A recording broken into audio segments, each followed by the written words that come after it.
Hello everyone, मैं हूं आपकी हरनीत मैम। मैं आपसे पहले भी मिल चुकी हूं। हमने इससे पहले डायमेंशंस की बेसिक अंडरस्टैंडिंग कर ली थी।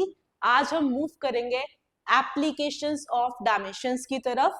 पर उससे पहले हमें पता होना चाहिए प्रिंसिपल ऑफ होमोजेनिटी के बारे में। होमोजेनिटी वर्ड आपके लिए नया नहीं है। होमो से आप लोग समझते हैं सेम, तो यही प्रिंसिपल ऑफ होमोजेनिटी भी कहता है कि अगर आप कोई दो फिजिकल क्वांटिटीज या दो से ज्यादा फिजिकल क्वांटिटीज को आपस में सॉल्व कर रहे हैं, सॉल्व करने से मेरा यहाँ पे मतलब है उनका अलजेब्रिक सम या डिफरेंस ले रहे हैं, तो ये शर्त है, ये कंडीशन है कि उनकी डायमेंशंस जो है सेम होनी चाहिए। और ये बात हमें न्यू नहीं लगनी चाहिए। क्यों? क्योंकि जब हम प्लस माइनस अलजेब्रा में करना सीखते हैं तो हमें सबसे पहले सिखाया जाता है लाइक टर्म्स क्या होती है। लाइक टर्म्स वो होती है जिनके पास सेम नंबर ऑफ वेरिएबल और सेम वेरिएबल, तभी आप उसको प्लस कर सकते हो। आपने हमेशा एक्स स्क्वायर में एक्स स्क्वायर ऐड किया है, कभी भी आपने एक्स को एक्स स्क्वायर के साथ एडिशन या सब्ट्रैक्शन नहीं करी। अगर मैं और बेसिक में चली जाऊं तो कभी भी आप चॉकलेट्स में टॉफीज नहीं ऐड करोगे। अगर आप कुछ काउंटिंग कर रहे हो तो चॉकलेट्स का एडिशन चॉकलेट्स के साथ होगा और टॉफीज का एडिशन टॉफीज के साथ होगा।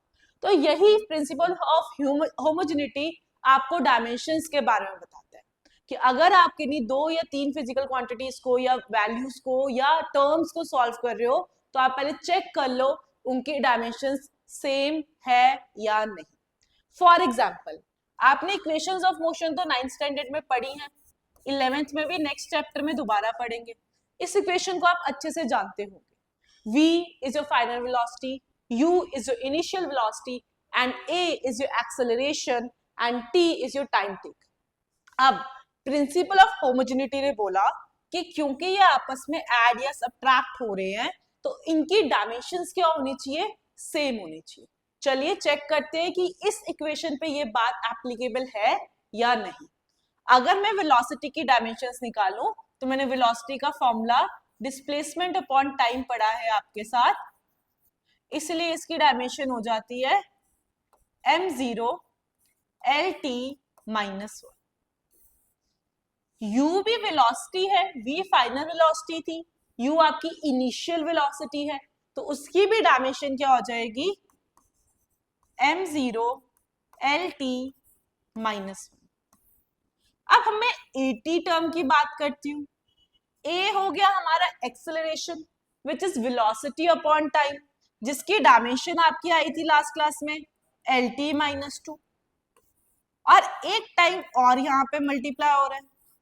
अगर हम इसको सॉल्व करें तो m0 lt minus 2 plus 1 t minus 1 हो जाएगा आपका। तो आपने यहाँ नोटिस किया आपकी तीनों की तीनों टर्म्स जो आपस में सॉल्व हो रही थी, जिनका सम या डिफरेंस लिया जा रहा था, उनके डायमेंशंस जो है बिल्कुल सेम है। यही हमारा प्रिंसिपल ऑफ होमोजेनिटी हमें सिखाता है और यही आगे चलकर हमारी पहली एप्लीकेशन ऑफ डायमेंशन भी बन जाती है। कैसे? आइए देखते हैं। तो मैं बात कर रही थी आपके साथ एप्लीकेशंस ऑफ डायमेंशन की।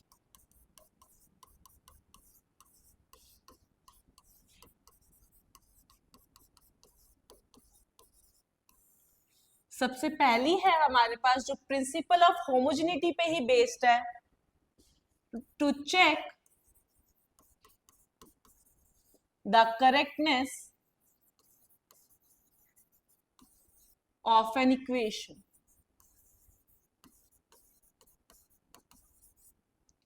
अभी हमने v is equal to u plus a t के लिए प्रिंसिपल ऑफ होमोजेनिटी लगाया।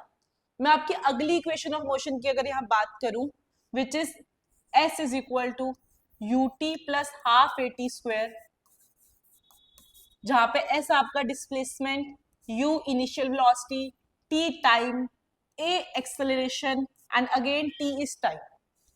मुझे कह रहे हैं डायमेंशंस यूज करके आप चेक करो कि जो ये गिवन रिलेशन है ये डायमेंशनली करेक्ट है या नहीं। तो प्रिंसिपल ऑफ होमोजेनिटी ने ये सिखा दिया मुझे कि अगर ये टर्म्स आपस में ऐड या सब्ट्रैक्ट हो रही हैं तो इनकी डायमेंशंस क्या होनी चाहिए? सेम होनी चाहिए। तो हम भी चेक कर लेते हैं। कि अगर डायमेंशन सेम आ रही होगी तो हाँ जी, dimensionally the given relation, the given equation is correct. If the dimensions of each terms are not same, तो जी ये करेक्ट नहीं है. S इज योर डिस्प्लेसमेंट, तो इसके लिए डायमेंशन क्या हो गई, सिंपली L.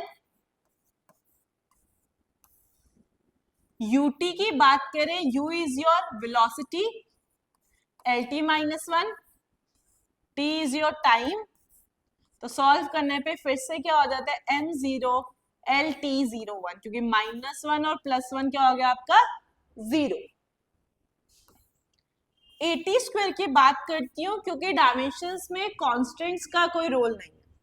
ये जब हम डायमेंशंस का टॉपिक एंड करेंगे तब भी हम ये बात जो है उसमें मेंशन करेंगे कि there are few limitations of dimensional analysis, जिसमें से एक लिमिटेशन है कि हम यहाँ पे कांस्टेंट्स के बारे में कुछ नहीं बता सकते.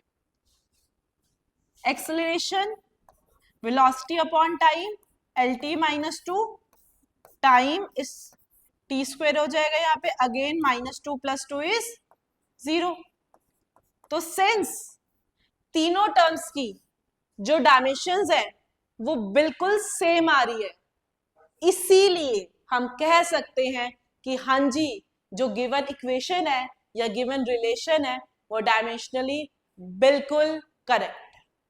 ऐसे एक और एग्जांपल लेते हैं. आपने ग्रेड 9 में सेकेंड लॉ ऑफ मोशन पढ़ा था, जहां पे आपने फोर्स का फॉर्मूला सीखा था, F = m. फोर्स की बात करूं तो हमने फोर्स की डायमेंशंस बहुत बार यूज कर ली, विच इज mlt -2. और अगर यही चीज मैं RHS से सॉल्व करूं तो मास के लिए m आ गया, एक्सेलरेशन के लिए lt -2 आ गया, तो क्या आपकी LHS और RHS की जो डायमेंशन है वो बिल्कुल सेम आ रही है? तो इसीलिए हम कह सकते हैं कि according to principle of homogeneity ये रिलेशन जो है बिल्कुल करेक्ट. अब इस पे क्वेश्चन किस तरह के बनेंगे वो देख लेते हैं.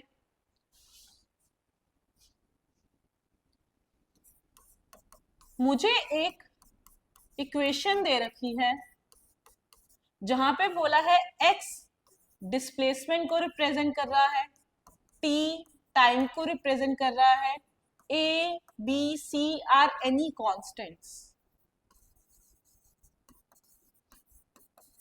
and I am supposed to find the dimensions for these constants using principle of homogeneity.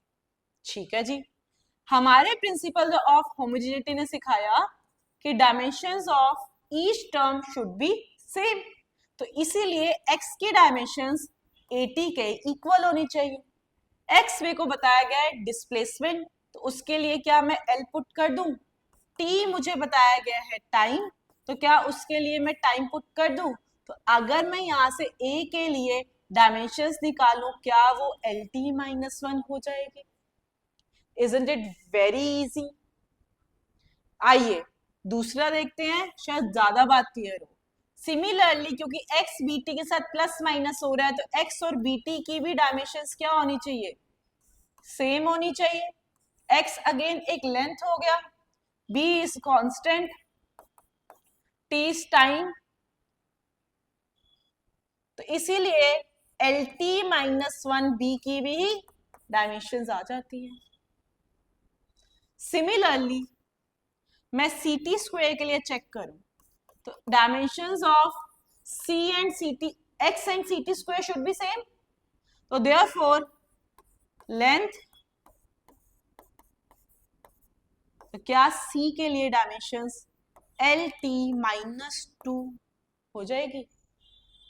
तो इस तरह से हमने प्रिंसिपल ऑफ होमोजेनिटी का यूज कर अननोन कांस्टेंट्स की डायमेंशन निकाली.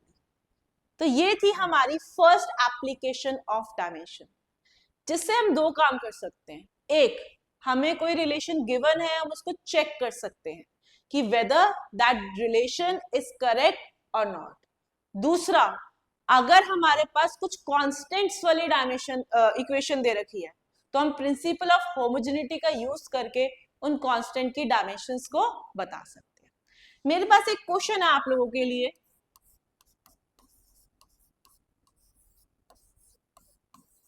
जहां पे t टाइम पीरियड है, l लेंथ है, g acceleration due to gravity है।